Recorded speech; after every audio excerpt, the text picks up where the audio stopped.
First time bundiya বানালাম। সব সময় তো বাজার থেকে কিনেই খাওয়া হয়, আজ ভাবলাম বাসায় ট্রাই করি। হ্যালো এভরিওয়ান, সবাই কেমন আছেন? আশা করছি সবাই ভালো আছেন। তো আল্লাহর রহমতে আমিও ভালো আছি। এই যে দেখেন আমার কতগুলা কাঁচামরিচ নষ্ট হয়ে গেছে। কাঁচামরিচের দাম কিন্তু এখন বেশ ভালোই। তো আমি এগুলা হাফ কেজির মতো এনে রাখছিলাম। তো সবগুলা কাঁচামরিচ নষ্ট হয়ে গেছে, মানে আগের যেগুলা ছিল ওগুলা খাইতেছিলাম। এগুলা যেভাবেই আয়না রাখছি ফ্রিজে ওইভাবেই ছিল, তাই দেখি আজকে নষ্ট হয়ে গেছে। তাই সবগুলা একটু বোটা ছাড়িয়ে রেখে দিলাম সুন্দরভাবে। আর এইদিকে আমি একটু মানে বুট বোনা করব, আর সাথে এইদিকে আমি পেঁয়াজও বানাবো। তো পেঁয়াজের জন্য আমি সব কিছু মিক্স করে নিয়েছিলাম আর কি, সব কিছু মাখিয়ে টাকিয়ে রেডি করে নিয়েছিলাম। আর এদিকে আমি বেগুনি বানাবো। তো বেগুনির জন্য ভালোভাবে একটু বেসনটা গুলিয়ে নিয়েছিলাম। আর এইখানে আগে থেকে আমি কিছু বেগুন কেটে রেখে দিয়েছি। আর সাথে এখানে আমি বুট রান্না করব। তো বুট বোনা করার জন্য এখানে কাঁচামরিচ, পেঁয়াজ আর ধনিয়া গুঁড়া, মরিচের গুঁড়া, হলুদের গুঁড়া যা কিছু লাগে সব কিছু একটু একটু করে দিয়ে নিলাম। আর আমি কিন্তু বুট একটু করে রেখেছি, যে কারণ যেহেতু আমি একা মানুষ আর দুইটা বাচ্চারা তেমন একটা খায় না। আর এই যে প্রথমেই কিন্তু আপনারা বুঝতে পারছেন আমি কি বলেছি।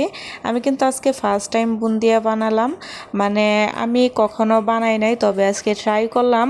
তো ট্রাই করার পরে মোটামুটি ভালোই হয়েছে, খুব একটা খারাপ হয়েছে তাও না, অনেকটা ভালো হয়েছে। তবে আমার একটু চিনির যে শিরাটা না ওইটা একটু বেশি রাখতে ছিল আর কি, ওইটা খুব একটা ভালোভাবে আমি রাখি নাই। মানে আমার মানে ওই যে বললাম না ফার্স্ট টাইম বানাইছি, এর জন্য একটু ভুল হয়েছে। আসলে কথায় আছে না, ভুল থেকেই মানুষ শিক্ষা নেয়, তাছাড়া মানুষ কিভাবে বুঝবে। তো ওরকমই আমি ভুল থেকেই শিক্ষা নিয়েছি। তো এখানে দেখেন অনেক সুন্দরভাবে আমার বুন্দিয়াগুলো হয়েছে। এই যে দেখেন এই বুন্দিয়াগুলো কিন্তু খুব একটা ভালো, মানে বেশি করে ভাজা যাবে না। বেশি করে বুন্দিয়াগুলো ভাজলে পরে হবে কি, মানে এগুলা নষ্ট, মানে নষ্ট বলতে কি শিরা ঢুকবে না, এটা শক্ত হয়ে যাবে। তো যার কারণে এগুলা মানে বেশি সময় ভরে করা যাবে না। আর এইখানে আমি একবার বানিয়ে নিয়ে আবার আরেকবার বানাচ্ছিলাম। তো এইখানে দেখতেই পাচ্ছেন বুন্দিয়াগুলো কত সুন্দরলি ফুলতেছে। আর এইখানে আমি যে মিষ্টির মানে শিরাগুলো বানিয়ে নিয়েছিলাম, চিনির যে শিরাগুলো বানিয়ে নিয়ে তারপরে এখানে বুন্দিয়াগুলো আমি দিয়ে নিয়েছি, এই যে দেখতেই পাচ্ছেন। আর একটা কথা কি জানেন, এই যে বুন্দিয়ার মধ্যে একটু লেবু দিতে হয়, আর ঘি দিলেও দিতে পারেন, অপশনাল দিতে হবে এমন কিছু না। আপনারা চাইলে একটু ঘিও দিতে পারেন, বাট আমার ছিল না, আমি দেই নাই।